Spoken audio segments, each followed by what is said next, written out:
Night terrors in children. Why do they happen and what can we do to stop them?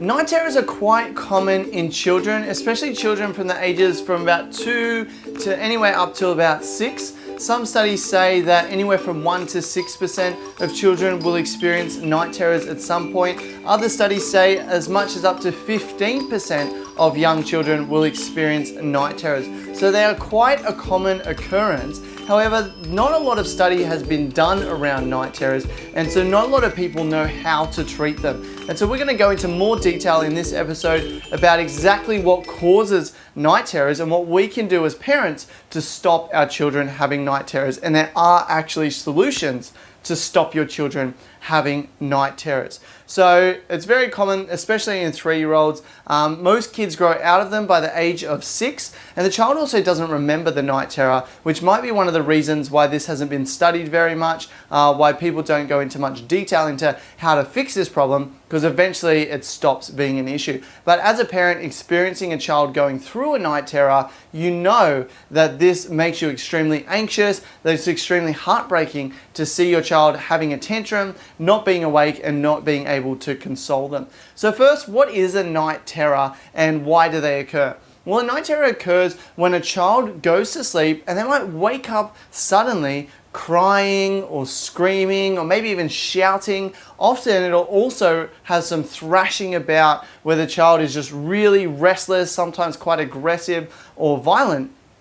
And the child will be unresponsive. So if you try and calm your child down, if you try and talk to your child, if you try and wake your child up, you'll find that it's very difficult to do. And often if you intervene as a parent, you actually extend the period of the night terror and you actually make it worse and make your child lash out even more. So night terrors can be extremely concerning as parents, but don't be too concerned because night terrors occur when part of the brain wakes up while another part of the brain is still asleep. So the part of the brain that controls movement will become awake or get into the awake state, but the part of the brain that receives input and that is conscious won't be awake. So your child isn't conscious and this lashing out occurs because of this malfunction in the brain where part of the brain's awake but part of it isn't awake.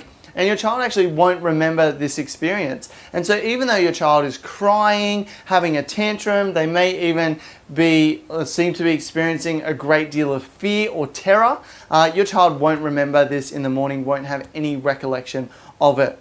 So night terrors occur when there's that mismatch in the brain where part of the brain wakes up whereas another part of the brain is still asleep. And they don't actually know exactly why this happens, but they do know that children who have night terrors have a lot more partial awakenings during their sleep cycles than other children. And basically what this means, a partial awakening is where you kind of wake up for just a couple of seconds, you might roll over, you might pull up the covers, you might not move at all, but children who experience night terrors have a lot more frequent partial awakenings, and they believe it's during one of these partial awakenings that the night terror will occur and that this disassociation in the brain will happen.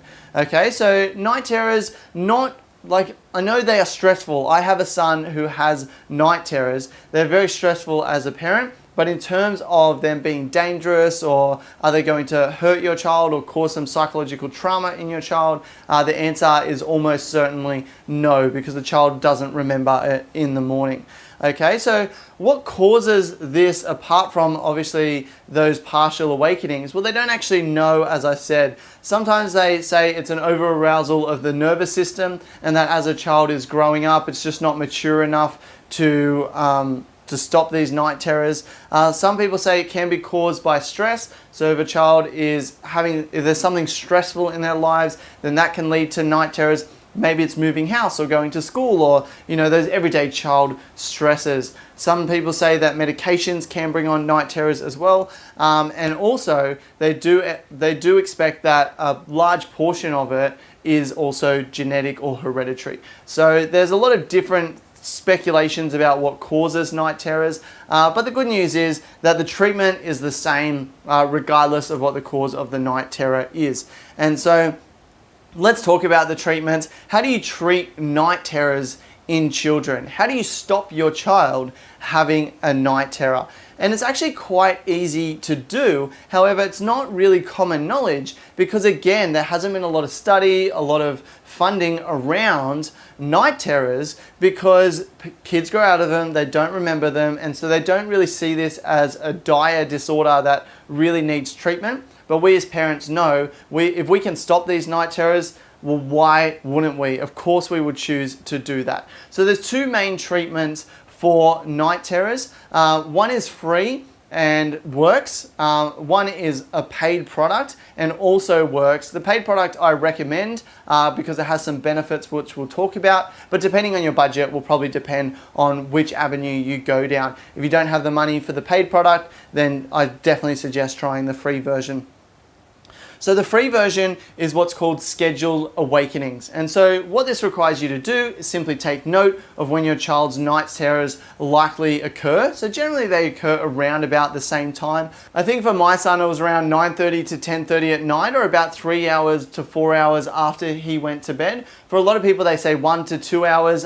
It does vary from child to child. But take note of when your child has their night terror and wake them up about half an hour before the expected night terror.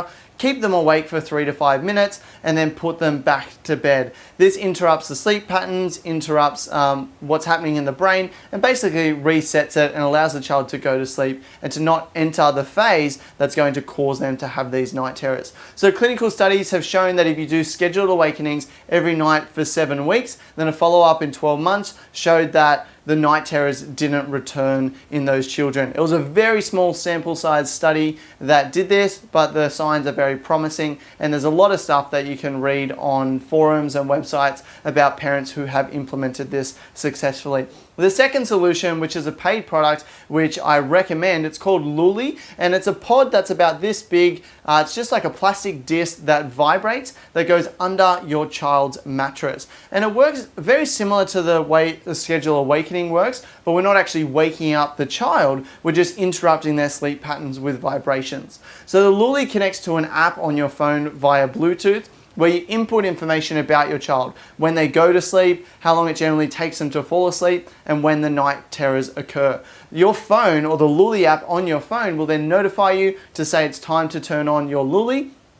You'll then go into your child's room, turn it on through the app on your phone. It will begin vibrating and will vibrate for up to 3 minutes. So it goes for 3 minutes, but you have options on there that you can turn it off if your child moves slightly, or if they wake up, or if they do unfortunately have a night terror, which I haven't experienced when I was doing the Lully. So basically the goal of the Lully is to interrupt that sleep cycle, interrupt that sleep pattern, but they do it through vibrations, and they do it through creating a partial awakening in your child. And so I always recommend a Lully because you don't have to wake up your child, and I don't like waking up my children once they go to sleep. I want them to get a good night's sleep, and I also don't want to deal with the hassle of having to try and put my child back to sleep, as well as my daughter sleeps in the same room as my son. And so if I'm going to wake him up, am I also going to wake her up, and the issues that that's going to cause.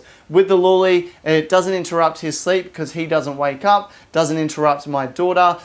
It reminds me to do it, which is absolutely awesome. The app tells me exactly when to do it, and it adjusts both the time that you activate the Lully and the power of the vibration based on feedback. So if your child is still experiencing night terrors, then it will alter things so that your child doesn't experience night terrors. So it's a great product. It's available on Amazon.com. You can go through my affiliate link, which is dreamydad.com/Lully, Lully, to get it over at Amazon. I think at the moment it's about $129 to get it over there. If you are outside of the US, then this is still the only product that is available. And so in order for you to get it, if Amazon won't ship internationally to you, you can go to a site called myus.com. This is what I did. You go to myus.com.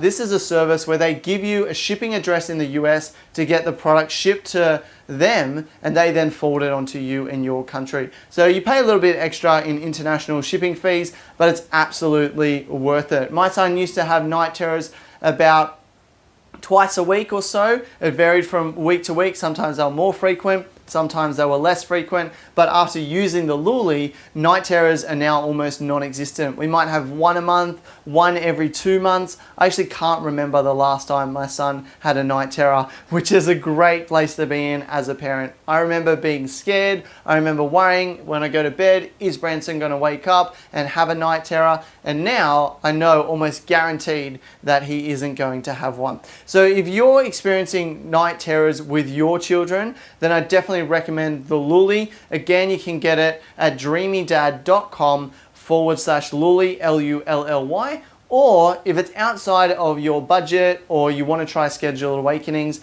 then you can go and try that as well. And that should solve the issue of night terrors in your children. If the night terrors still persist, then you can go and see a pediatrician or contact Lully and talk to them, because the people over there are super smart and they know a lot about night terrors. They know a lot about sleep patterns with children. And if it's not working, then they can recommend the best source of action for you. So yeah, there you have it. Night terrors in children, quite common. So far I've only had one child out of 3 that has had them, but I do have a young 6-month-old, so maybe he'll grow up and have them as well. But hey, I've got the Lully, and so if it happens, I know how to solve it. And hopefully now you can take control and you can fix the problem of night terrors in your children, and you can have a good night's sleep. All right, that's it from me today, guys. Again, go ahead, check out that product at dreamydad.com/Lully if that's something that you're interested in. And until next time, sleep well.